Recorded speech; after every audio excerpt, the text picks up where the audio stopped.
Good morning mga ka-asenso.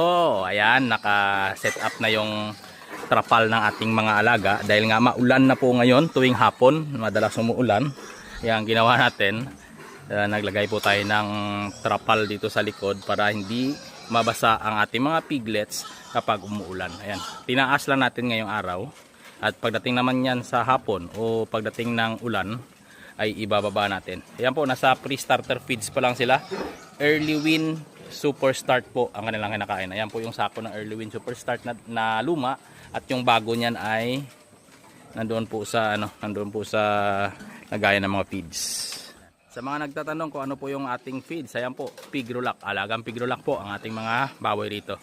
Ayan po, nasa 40 days old na po sila.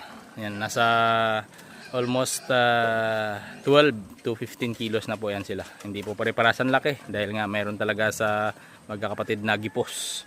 Ayan yung lagate sa ilalim. Oh. Ayan, nag-aaway sila, nag-aagawan sa feeds. Pero naka-automatic feeder po tayo. Ayan yung mga alaga natin. Oh. Mga alagang Pigrulac. Ayan, naka-automatic feeder sila mga ka-asenso.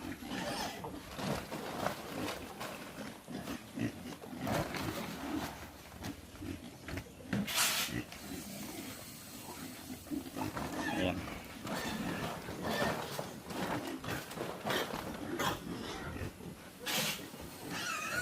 Ayan, kakain na sila hanggat gutom sila. Pag busog na ay tumitigil na rin. Ayan po yung ating mga piglets, mga ka-asenso. Alagang Pigrulac.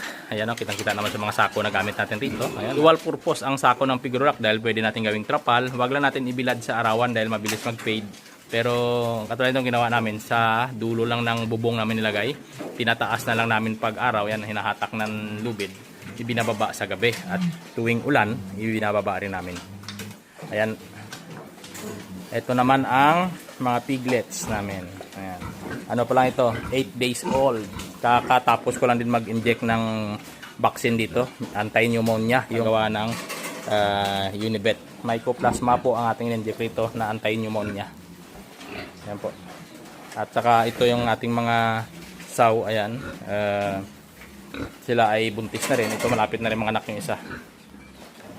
Ito po yung mga feeds natin sa kanila. Yung sa likod ko hindi na natin papakita dahil marumi pa sila. Ayan o. Para hindi lamigin yung mga piglets natin. Mistral with Pigrulac. Ayan, hanggang rito na lang mga ka-asenso.